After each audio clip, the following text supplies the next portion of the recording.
नमस्कार दोस्तों। एक भूवैज्ञानिक यानी जियोलॉजिस्ट की नज़र से जब हम धरती के इतिहास को देखते हैं ना, तो कुछ कहानियां सच में हैरान कर देती हैं। आज के हमारे इस गहन विश्लेषण में हम एक ऐसी ही शानदार कहानी पर बात करने वाले हैं।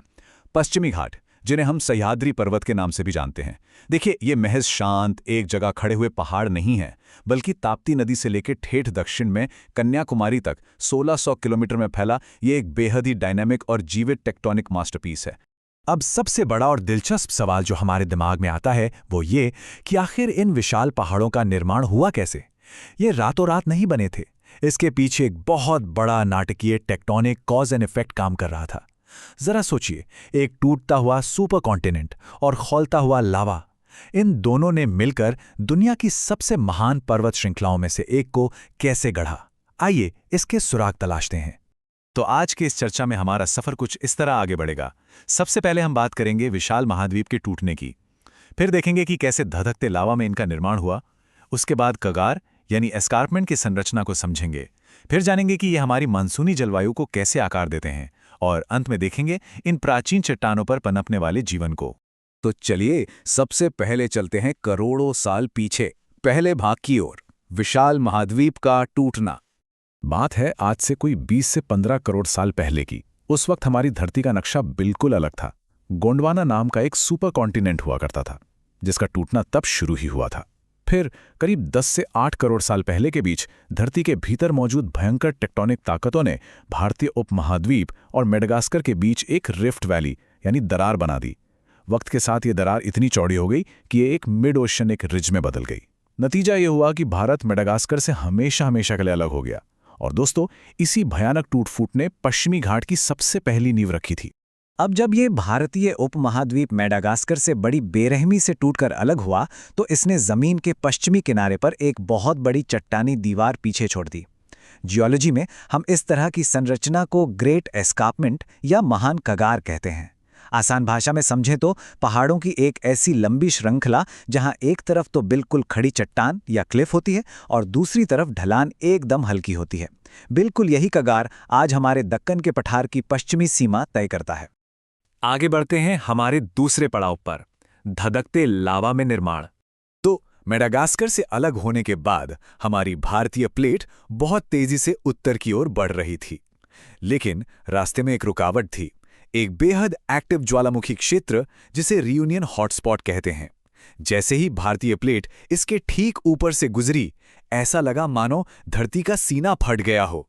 भयंकर ज्वालामुखी विस्फोट हुए और इसका पैमाना इतना विशाल था कि इस खिसकती हुई टेक्टोनिक प्लेट के ऊपर दूर दूर तक सिर्फ खौलता हुआ लावा ही लावा फैल गया।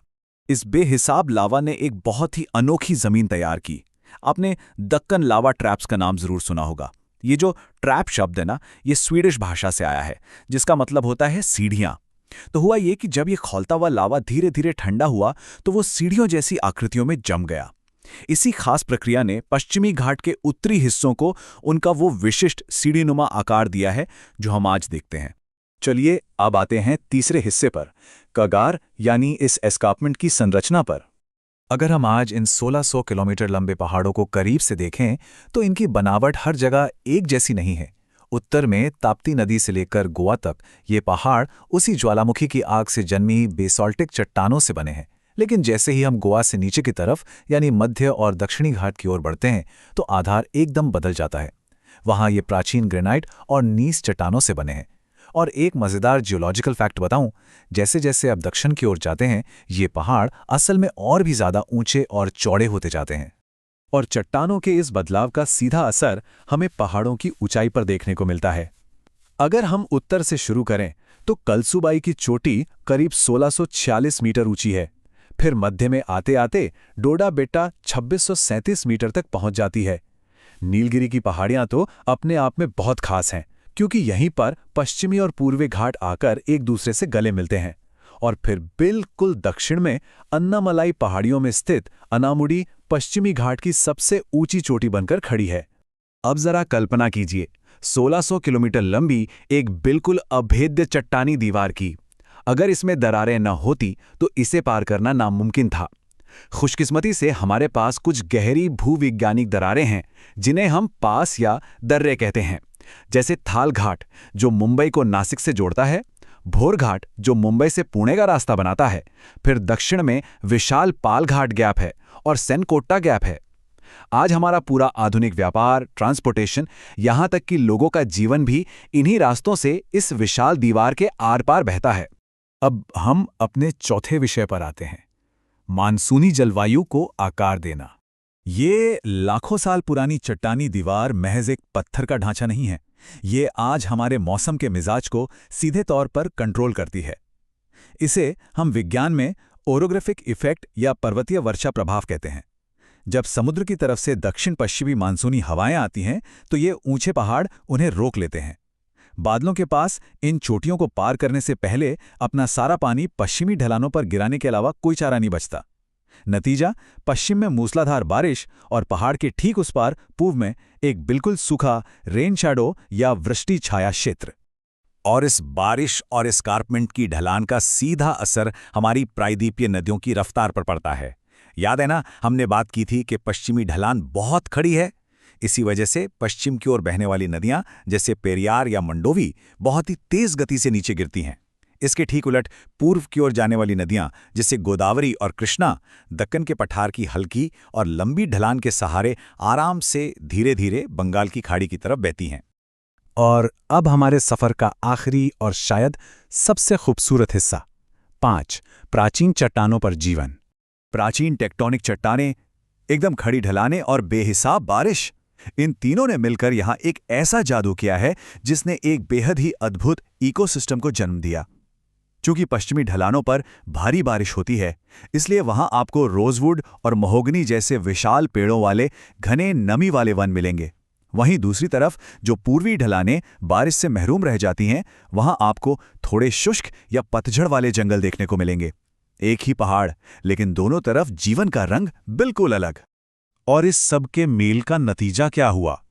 ये इतना कमाल का है कि आज पश्चिमी घाट को दुनिया के टॉप 10 बायोडाइवर्सिटी हॉटस्पॉट्स में गिना जाता है। ये कोई छोटी बात नहीं है। यहाँ पौधों, जानवरों और कीड़े मकोड़ों की ऐसी हजारों प्रजातियां पाई जाती हैं जिन्हें एंडेमिक कहा जाता है, यानी वो इस पूरी धरती पर और कहीं नहीं पाई जाती सिवाय इन पहाड़ों के। इतने अनमोल खजाने को बचाने के लिए जो काम हो रहा है, उसका पैमाना भी बहुत बड़ा होना ही चाहिए। आज पश्चिमी घाट में 4 राज्यों में फैले हुए 39 से भी ज्यादा संरक्षित क्षेत्र हैं। इनमें हमारे बेहद मशहूर नीलगिरी और अगस्त्यमाला बायोस्फीयर रिजर्व भी शामिल हैं। ये महज जंगल नहीं है, ये हमारी प्राचीन भौगोलिक धरोहर हैं और इन्हें सुरक्षित रखना हमारी एक बहुत बड़ी साझा जिम्मेदारी है। इस पूरी कहानी को अगर हम आज के नजरिए से देखें तो हमें पता चलता है कि करोड़ों साल पहले हुई उस भयंकर टेक्टोनिक उथल-पुथल का असर आज हमारी अर्थव्यवस्था पर भी है। ये चट्टानें लोहा, मैंगनीज और बॉक्साइट जैसे खनिजों से भरी हुई हैं। यहाँ की ढलानें चाय, कॉफी और रबर के बागानों के लिए दुनिया में सबसे बेहतरीन मानी जाती हैं। और तो और जिन खड़ी ढलानों की हम बात कर रहे थे, आज उन पर बने विशाल बांध हमारी जल विद्युत यानी हाइड्रो इलेक्ट्रिसिटी का एक बहुत बड़ा स्रोत हैं। कुल मिलाकर वो प्राचीन भूगोल ही आज हमारी आधुनिक समृद्धि का इंजन बना हुआ है। तो दोस्तों, एक भूवैज्ञानिक के तौर पर मैं इस चर्चा को खत्म करने से पहले आपको एक विचार के साथ छोड़ना चाहता हूं। देखिए, हमारी पृथ्वी कोई म्यूजियम में रखी हुई स्थिर चीज नहीं है। ये आज भी जिंदा है, सांस ले रही है।